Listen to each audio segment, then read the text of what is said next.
අයවැය 2026 ராஜ்ய சேவக வெட்டுப் நாங்மன்ன கோட்டி 11,000 என்பதாக இந்த செய்தி தரப்படுகிறது. அரச ஊழியர்களுடைய சம்பள அதிகரிப்புக்காக 11,000 கோடி ரூபாய் ஒதுக்கப்பட்டிருக்கிறது என்பதான தகவல். வத்துக்கம் கரு தைனிக வெட்டுவ எக்தாஸ் பன்சிய பன்ஹட்ட நகி என்பதான செய்தியும் தரப்படுகிறது.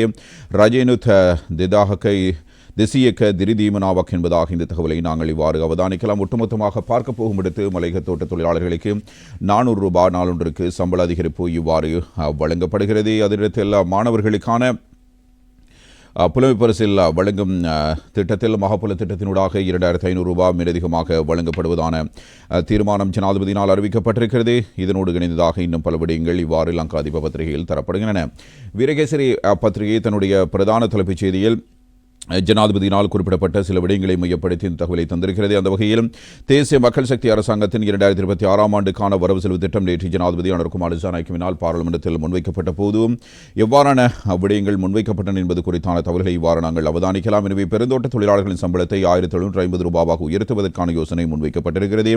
தற்போது வழங்கப்படும் 1,350 ரூபாவை கொண்ட நாளாந்து குறைந்தபட்ச சம்பளத்தை அடுத்த வருடம் ஜனவரியிலிருந்து ரூபாய் 1,550 அதிகரிப்பதற்கும் இதற்கு மேலதிகமாக வேலைக்கு சமூகம் அளிப்பதற்கான நாளாந்த ஊக்குவிப்பு கொடுப்பனவாக ரூபாய் 200 தொகையை அரசாங்கத்தால் வழங்குவதற்கும் ஜனாதிபதி வரவு செலவு திட்டத்தில் யோசனை முன்வைத்தார். இதற்காக 5,000 மில்லியன் ரூபாய் ஒதுக்கீடு செய்யப்பட்டிருக்கிறது.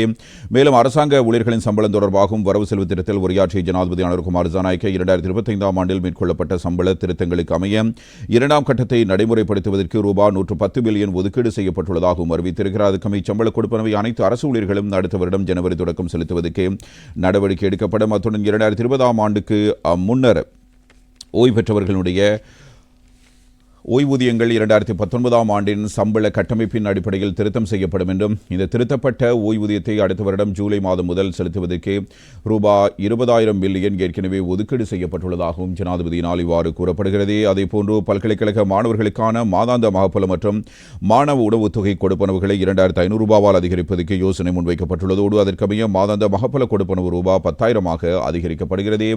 சுமார் 4.5 மணி நேரம் வரவு செலவு திட்டத்தை முன்வைத்து ஜனாதிபதி நேற்றைய தினம் உரையாற்றி இருந்தார்.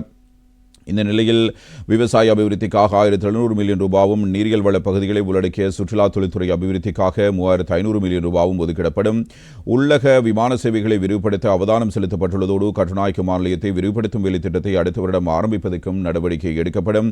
அரச வர்த்தக முகாமைத்துவ சட்டம் மூலம் பார்லிமெண்டத்தில் சமர்ப்பிக்கப்படும். வெளிப்படைத்தன்மையை அதிகரிப்பதற்காக வழங்கப்பட்ட வரிவிலக்கு அறிக்கைகள் வருடத்துக்கு 2 முறை நிதியமைச்சரின் இணையதளத்தில் வெளியிடப்படும். இதன் மூலம் எவ்வளவு வரிச்சலுகைகள் வழங்கப்பட்டுள்ளன என்பதை மக்கள் பார்க்க முடியும் என்றும் ஜனாதிபதி இவ்வாறு கூறியிருக்கிறார்.